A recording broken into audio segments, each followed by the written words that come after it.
Here with you ladies. All right, and we are live.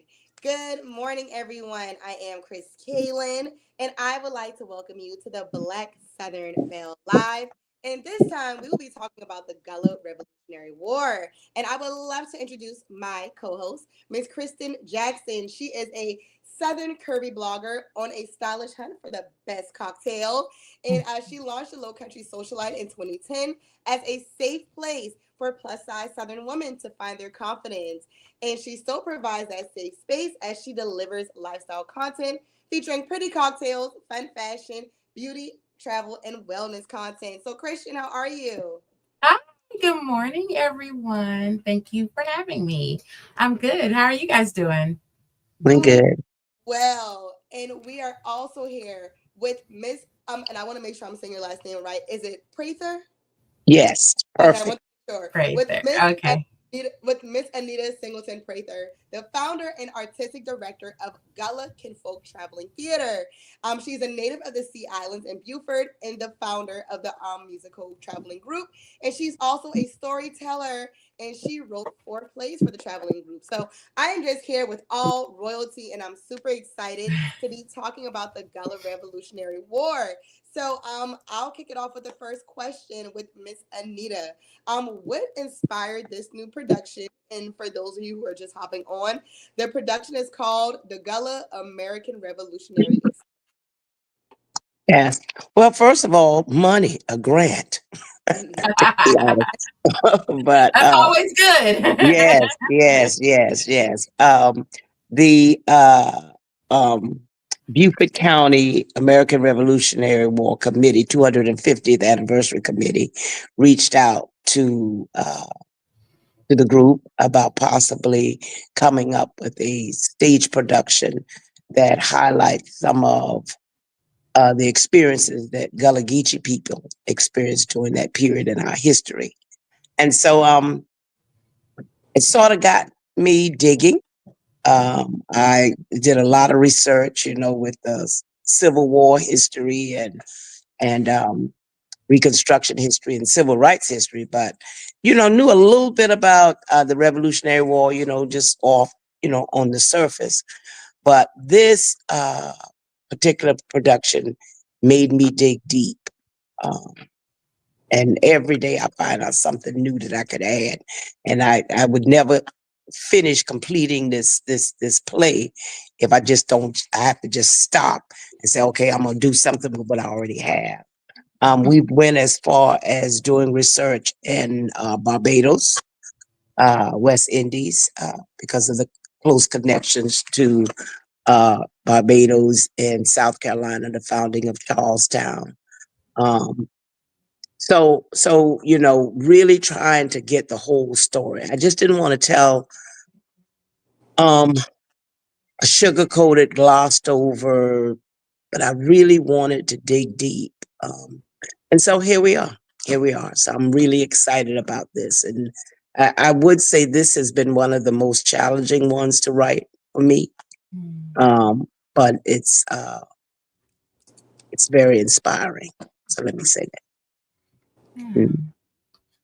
Well, I have a question. Mm-hmm. First, I want to say that I am so honored to be sitting down with a true cultural treasure, as you are. Okay.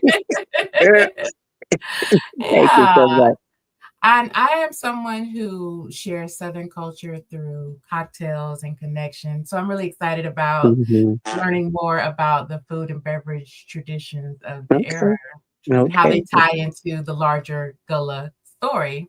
So I wanted to ask, Gullah culture, excuse me, is so rich with tradition, especially Mhm. around food and hospitality. Mhm. Charleston treats me well when I come. Okay. But can you share what kinds of like beverages or drink rituals like might have been common during the Revolutionary era? Well, Or definitely wrong. yeah. Definitely wrong. Because again, because of that close connections to Barbados. Mhm. The rice plantations were over there in Barbados, and so rum was a big part of. that exchange, because a lot of times rum would be exchanged for human cargo. Wow. Hmm. Wow. So yes, definitely rum. Wow. That is an Mm-hmm. interesting. Yeah. Hmm. Hmm. Earlier, well, not earlier, but I was on TikTok, and with it being global, um, clearly some people from Barbados, they came across Charleston TikTok, and it was like, "You sound like us," or like, "Are you?" Yeah. And then it was like, "Wait, are you from New Orleans?" So it was like, it was this big Charleston Gullah Geechees coming together, and it was like, "No, we are, we're Gullah Geechee Hmm. descendants, we are Gullah Geechee, but some of us came, like, the connection is really close." So it Hmm. started from being this big thing, like, "Oh, you're copying us." It's like, no, we're not copying you guys. We're all the same diaspora. We're Hmm. from Yes. we're The long sister cities. Yes. Hmm. So just Hmm. seeing, like, how they were just able to identify it, and I will say the power of social media being able to put things like that together. Hmm. You never realize how close you really are to certain things. So Oh yeah. I'm glad now people are realizing it's more of a Barbadian accent, because they will always say New Orleans, and so Mm-hmm. I get it where it's coming from, but happy about that. But I will say, like, a lot of times, during when you talk about Revolutionary War or just different times, they do Hmm. not discuss Black people. It's just like we just dropped on the earth randomly. Hmm. That's So right.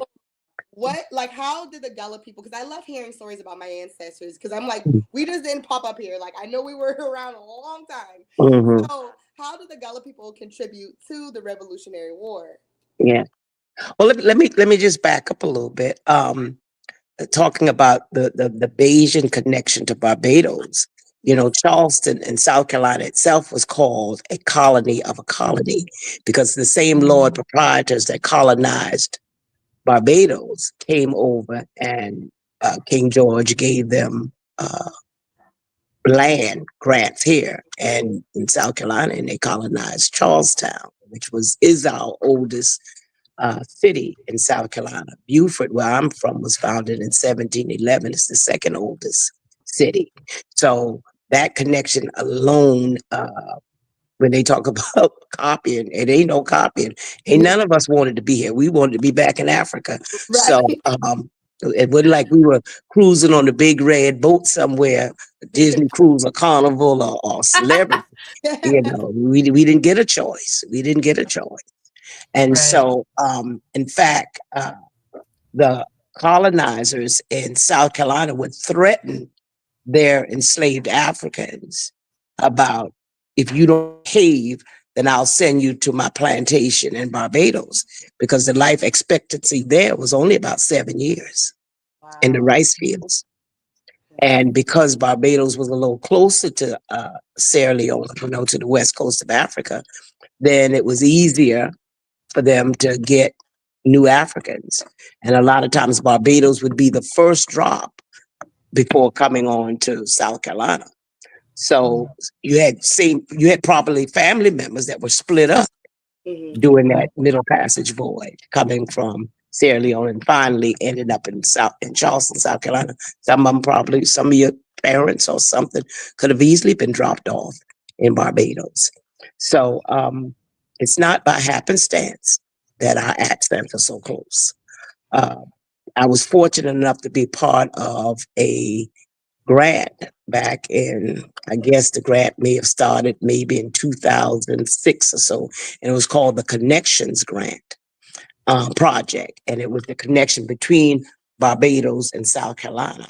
And what they did, they had five uh, towns in South Carolina that they did a joint Bayesian Gullah Geechee artists exhibit, and Wow. the exhibit would tour the five different cities in South Carolina, and they would bring in us, the Gullah Traveling Theater, to come in, and we would do the opening reception, or I would even come in a couple of days prior to my singers coming in to go into the schools to share that information, that connection with students, so that they understood the connection between Barbados, Africa, and South Carolina. And so one of the culminating uh, events of that grant was in 2008, the year President Obama was first running for president. 70, maybe about 76 of us was part of that process that went to Barbados and we were there for a week. And Miss Rhoda Green, who lives in Charleston, who is from Barbados, and has since been working hard, very hard, to for us to understand that connection. But we went over there, and we went all over the island. Was introduced to the Bajan, you know, culture, and found out that we was almost looking at a mirror because they have pigeon peas and rice, and we have field peas and rice, or black eyed peas and rice. Right. They eat a lot of seafood. We eat a lot of seafood here. Yes, You we do. know, Favorite too. rice is our common denominator. That was the reason why they came and got us from Africa, because we were master cultivators of the rice culture. So when you start talking about what the food ways are, you can start with rice, and we can take 3-4 days to talk about just rice dishes that is connected to that Revolutionary War period, Oh and made boy. those. And we're talking about making plantation owners in South Carolina some of the richest people before the Revolutionary War. Mhm. Mhm. They That was Great Britain would have probably let the other 12 colonies go ahead and be countries, independent countries. But because of the wealth of the Africans, because of their expertise that they brought to South Carolina, it was more wealth than the other 12 colonies put together through the rice. Yep. And they knew mm. that. They absolutely knew. That was Mhm. going to be my next question Sorry. about well, actually, rice and tea Right. were See? both such powerful Hmm. crops in the Low Hmm. Country, central to the Gullah Definitely. story. Hmm. Can we talk about any traditional recipes made with rice or tea for beverages or recipes? Want to share some with us? Well, tea with the mint, with the herbs that's here. Um, um, the mint again, and again with the connections to Barbados with the molasses and for sweetening. Um, we can talk about gingerbread and the molasses for sweetening the gingerbread, which would have been something that would have been popular around that time. Oh, Um, wasn't every day people got items to have desserts, but gingerbread would have probably been one of the things that was on the menu as well.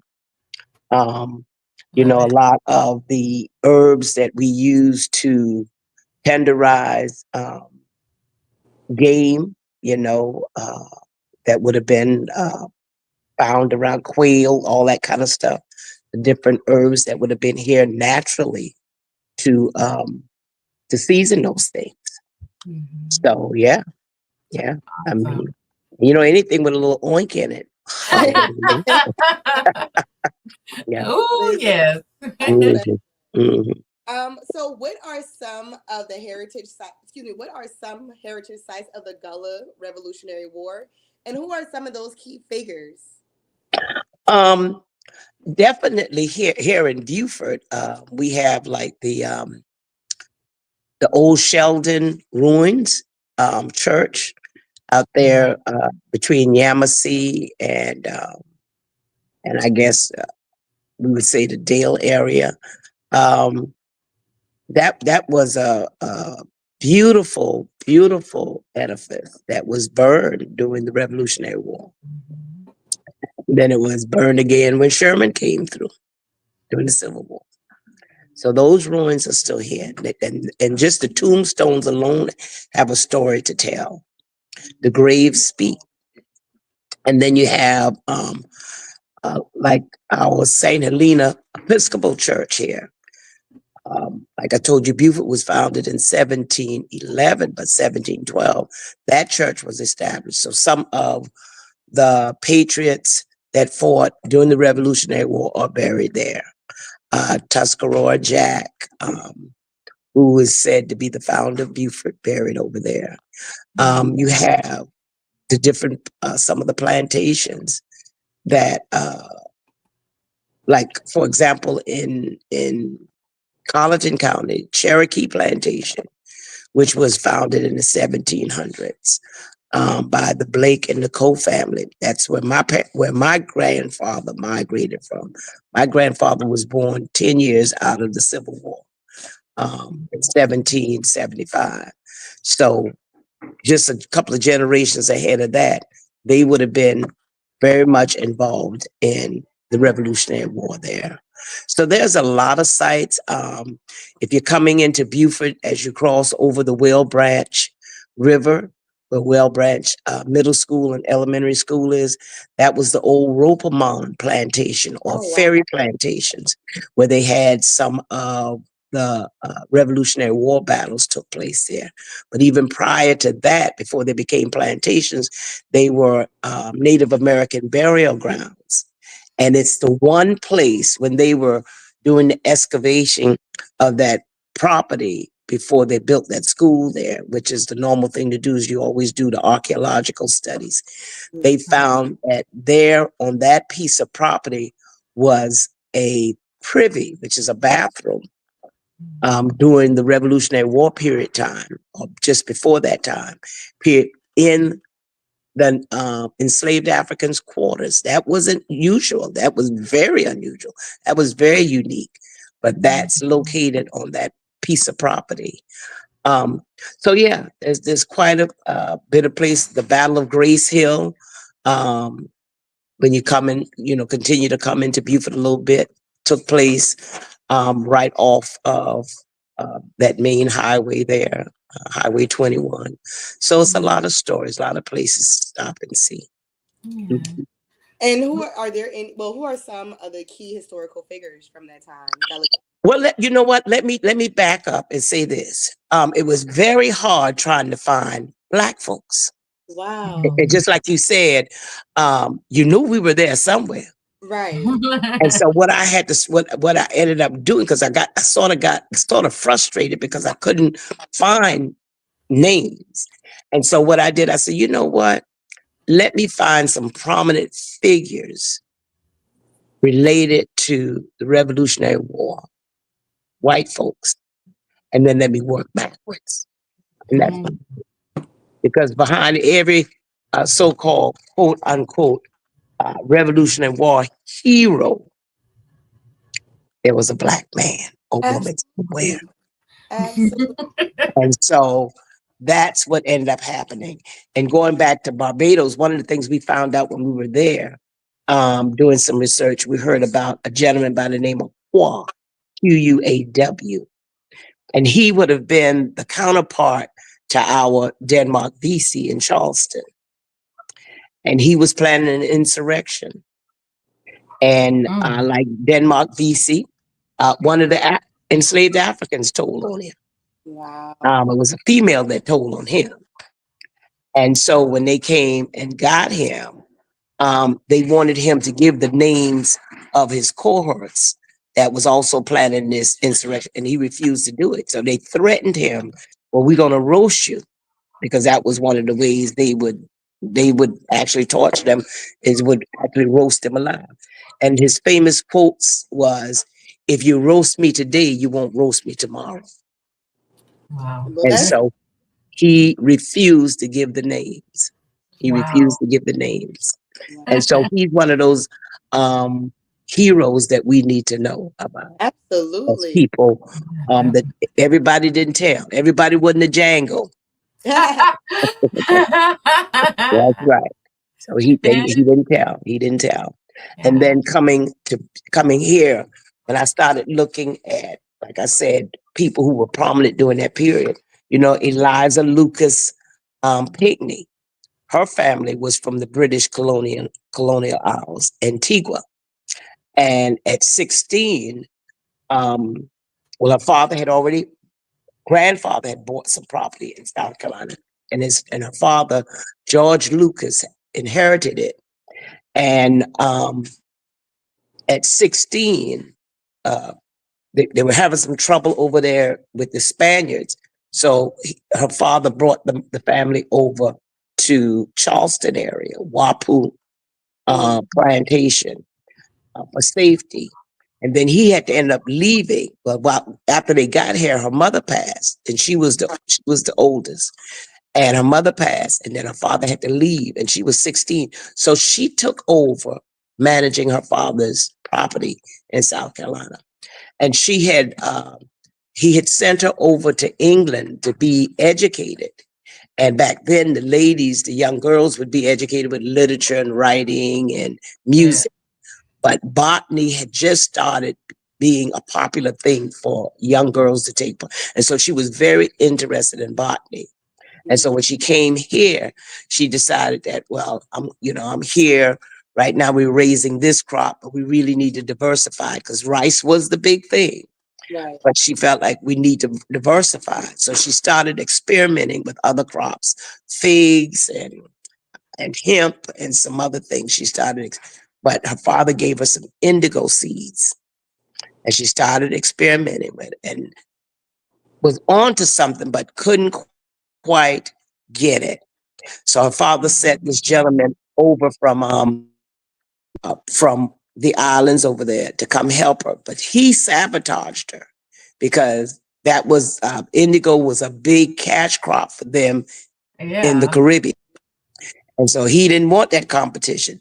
So then his brother came over, and he was able to help her, but behind all of that was a black man by the name of Squash, Quash, and they think his name that was for Sunday in his native tongue from Africa.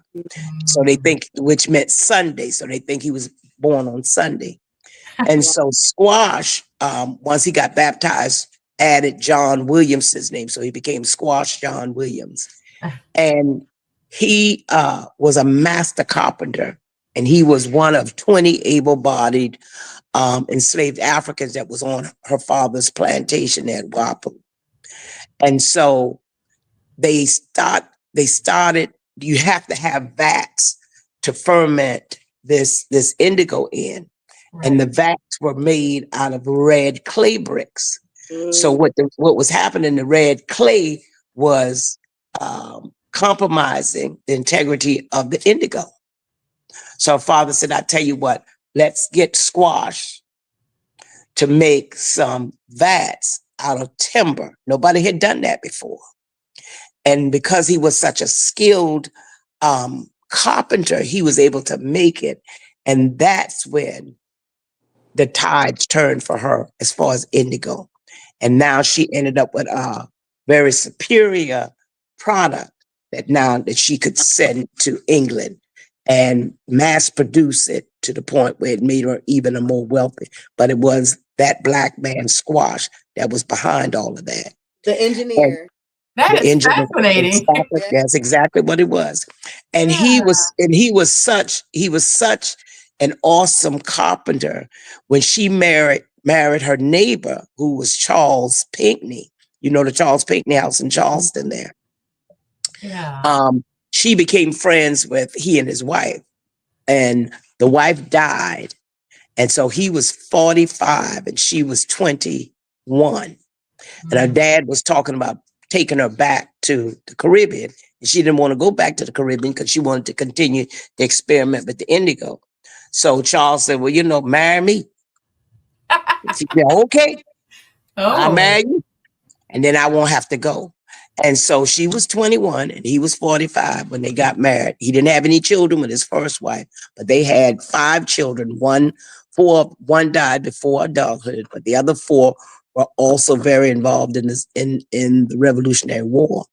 But Mm. Eliza, and she kept these letters that she would write, which was really like a diary that kept records of everything she did on her plantation all these years up through 17, I forget the year when she stopped writing. But in her letter, she talks about I'm a Christian woman. And I Oh. raised my children to be Christian children that got all these slaves, Christian children. And the British have come through and they've devastated my plantation and freed all of my slaves. And I'm just upset and da da da da. Oh my. And oh yeah, oh yeah. And like I said, going back to Squash, he was such a master carpenter. Charles and Eliza hired him to build their mansion in downtown Charleston, overlooking the harbor. And Wow. they want to think that that mansion probably, it took them 3 years to do it. He Mhm. was the supervisor. It was him, 7 other blacks, and 1 white indentured servant that he supervised for the work. And it took them 3 years to complete it, but it was a showpiece. And some architects and historians said it's probably one of the finest houses that was built during that time, colonial, in all 13 of the colonies. It was Wow. built by this black man. That is impressive. Yes, yes, yes. And because he was such, they gave him Eliza. So to give them a little kudos, they gave him his freedom, emancipated him. But he came back and he negotiated with them. He said, okay, yeah, I'm glad you, thank you so very much. But what about my other side? You know, I couldn't have built this by myself. What about the other seven guys? And so Yeah. he negotiated their freedom as well, Mhm. and the freedom of his children. But he was not able to negotiate the freedom of his wife. I But yeah, see. yeah, Wow. yeah. That is impressive. I could listen to you talk about this stuff all Mhm, day. yeah, yeah, That is just yeah. fascinating. Well, we've Mhm. got a comment here that says, Excuse me, just a minute. yeah, no problem.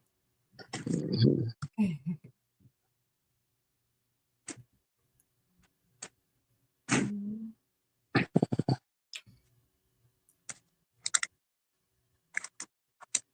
We've got a couple of comments in the on Okay. Facebook Mhm. that says You guys ever going? I Mhm. think this is talking about when we were talking about food, when we were talking about different recipes, loads of rice and macaroni pie. So Oh yeah, yeah, I yes. said, You know what? And the guy who brought the macaroni pie was Sally Hemings' brother, because you know Sally Hemings was the really one that the young enslaved person, Jefferson, Thomas, our beloved President Thomas Jefferson, Thomas side Jefferson, of the yes. Revolutionary with his little nasty self. Yeah. But yeah, her brother James, because Thomas took him to France with him and he learned about the pie over there. And he brought the macaroni pie back to America. Right. Well, I Black. That is to, fascinating. he needs a Yeah. Nobel Prize for that macaroni pie. We need Hmm. well, it. Yeah. let's talk about the upcoming show. And it's so exciting. Hmm. I So when people go to see, again, it is called the Gullah American Revolutionary Experience. And I want to ask you, when people go to see it, what do you hope they leave with? Not just in their minds, but in their Hmm. hearts and their spirits. And how, I got to bring it back to the beverages. How can we sip on that message long after the curtain closes? Yeah. Yeah. I want people, because especially in this turbulent times that we're in now, Yeah. uh, a lot of folks of color question America's integrity Mm. and the concept of this thing called freedom and democracy and liberty for everybody. And I want people to dissect the concept from the flawed people, because the concept of democracy and liberty and freedom and justice for all people is awesome. But the flawed people, like the Thomas Jeffersons and the George Washingtons and the Francis Marions and the Eliza Pinckney Mhm. and the Martha Washingtons and all these folks that we seem quote unquote American heroes or American patriots are flawed people. Mhm. But the concept is a great one. And it's a concept that we need to continue to push, to pray for, to fight for, and never give up, because our young people still need the hope of freedom and justice for all people. And so I'm hoping people will leave with that they will see um, The setting is we're up in heaven, and Benda. I play the character of Benda, who was a young Sierra Leonean girl of age 10 that was kidnapped in 1756, brought to Charleston, ended up on the auction block, bought by a man by Elias Ball. And the Ball family, I forget, maybe 800 or something enslaved Africans during that whole period. And but this young girl is the first person that we have a paper trail from 1756 to 2025 that you can actually trace that lineage to Sierra Leone, West Africa, to Charleston, South Carolina today. Wow. And her freedom was just as important in 1756 as her descendants now in 2025. So we have a story that we have to continue to tell. We have to still give our young people hope in a lot of situations that appear to be hopeless to them. We have to remind them, you don't get to give up. Because Priscilla, her name was, they believe her name was Benda before she was given this name Priscilla by Elias Paul. Priscilla Benda did not give up. And had she given up, then 2025 would not have been a reality for her descendants today. So that's the message. Wow. We don't get to give up. Wow. Beautifully. Absolutely. That was And well said. yes, it was. And for everyone tuning in, even to myself, this play will be happening July 29th. There will be 2 showings at 4 o'clock. July 19th, July 19th. July 19th. I apologize. July 19th with 2 showings, one at 2 and then one at 6. I definitely want to be, this is an amazing story, something I knew nothing about. And I'm always like a history buff. And I'm also a buff for the arts. So 2 of my favorite things coming together. But how can we purchase tickets and find out more about you in the play? You can go to our web page, gullahkinfolk.org, gullahkinfolk.org, and tickets are on sale on our website, information about our upcoming shows. You can keep up with us. You can follow us on Facebook. I'm learning how to do all this at following stuff. And we're so grateful to Michelle Perry with Black Southern Bells, and Denise Bullitt and Chris Mason, who's keeping us out there on social media and keeping our faces and our names out there. So, and thank you to you ladies as well and the work that you all do. I am, it really makes my heart full to know that we're leaving this culture in good hands. Absolutely. So thank you all so much. Thank you all so much. Thank you. Thank you again to Miss Anita Singleton Prather for joining us. Make sure you are getting your tickets for the play and make sure you are connecting with the Gullah Folk Traveling Theater. They have so many amazing events. Like I think this is the one that's going to bring me to Buford. Thank you again to my co-host, Miss Kristen Jackson, the Low Country Socialite. Make sure you are connecting with her for all things food, beverage, fashion, fun, all that good stuff. It was such a great time with you. And thank you again to Michelle Perry with Black Southern Belle for allowing us to have this conversation. And if you're just joining on or you missed some of it, it's okay. We're saving this live so you can go back and watch it 1,000 times over and make sure you are sharing it with a friend. So thank you. Yes, we had some incredible stories, so please share. Absolutely. Thank you so much, ladies. Thank you. Love you, ladies. God bless. Y'all stay safe and continue to just move forward in greatness. Amen. God bless. Thank you so much.